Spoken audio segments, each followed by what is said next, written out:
So we all know the Bank of Canada just cut its key rate at the end of October to 2.25, and that's the lowest it's been since mid-2022. But here's the kicker.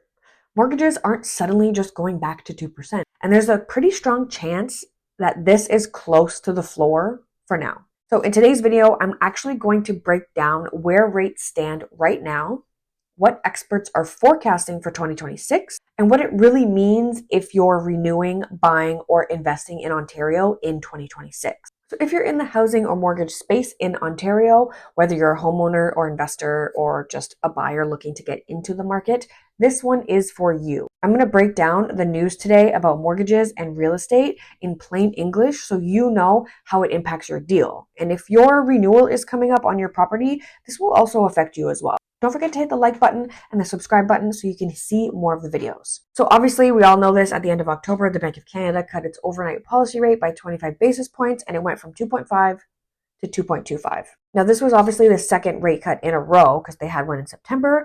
The Bank of Canada did make a note saying if inflation and economic activity evolve broadly within our forecast, we see the current policy rate at about the right level. In plain English, they're done cutting for now. At least that's what our assumption is. But why does this matter? The policy rate influences the prime lending rate, which in turn affects the variable rate mortgages and HELOCs as well. Always remember the fixed rates are influenced more indirectly via the bond yield. So in the real world right now, mid-November 2025, this is what we're seeing. So I'm going to say comparison site data for November, the 5-year fixed rate conventional, which means you're putting 20% down and it's not insurable, is in and around the 4.5%. Now, if you want to go variable on a conventional, you're at about 4.2. Those are among the lowest rates. But for insured or high ratio mortgages, you are going to get the cheaper rate, which honestly still doesn't make sense to me. So you're probably sitting in and around the 4, if not less than 4% range.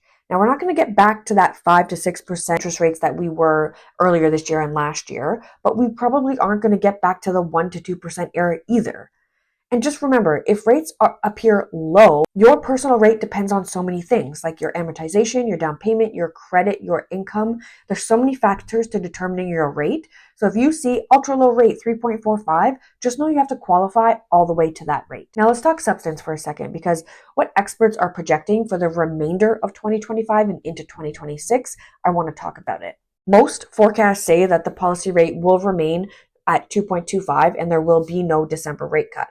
Time will tell. Their language is clear. The current rate is about the right level, and it's provided us outlooks on hold. So we think that the Bank of Canada is going to hold for December. Now, they could just flip it and raise it. We don't know. But for now, we think we're going to hold. Some conservative projections suggest that the 5-year fixed rate may slide down to about 4.2%, if not lower, by the end of 2025 in best case scenarios. The expectation now is more of a plateau than a steep fall. So what does this imply? Your assumptions going forward should not be rates will drop big, because let's be honest, that's not going to happen, okay?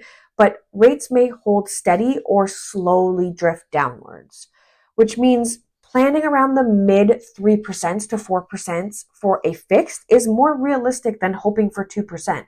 And if you're getting anywhere from 3.5% to, let's say, 3 to 4%, take it. And if you're coming up for renewal towards the end of 2025, I hope you've already got that figured out.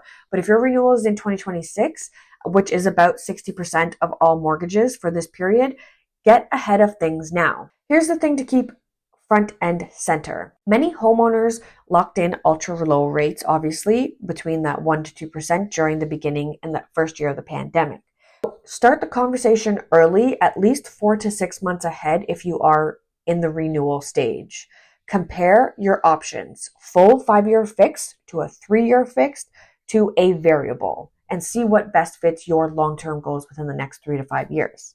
Think amortization, think payment shock. If payments are going up, maybe consider extending your amortization if you are on a tight budget. Stress test yourself. Assume rates are staying where they are and they're not going to go up or down, and check your cash flow and capacity. If you're assuming a 5-year fix at, let's just say 4.5, and the amortization is 25 to 30 years, then plan accordingly. Market heat is down in many regions, so you may have more negotiation leverage than a year ago, but you probably could get a really good rate under 4% right now.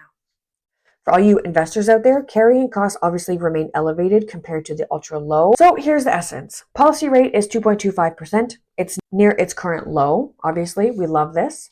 Typical 5-year mortgages fixed in the high 3% to mid 4% range. Variable is in the low 4% as well, and you could probably find some depending on your scenario under 4%. Forecast for a dramatic drop is probably not there, and we're probably holding steady. So whether you're renewing or buying or investing, use realistic rate assumptions, stress test yourself, and honestly start ahead. If you're renewing in early 2026, you should get this going now.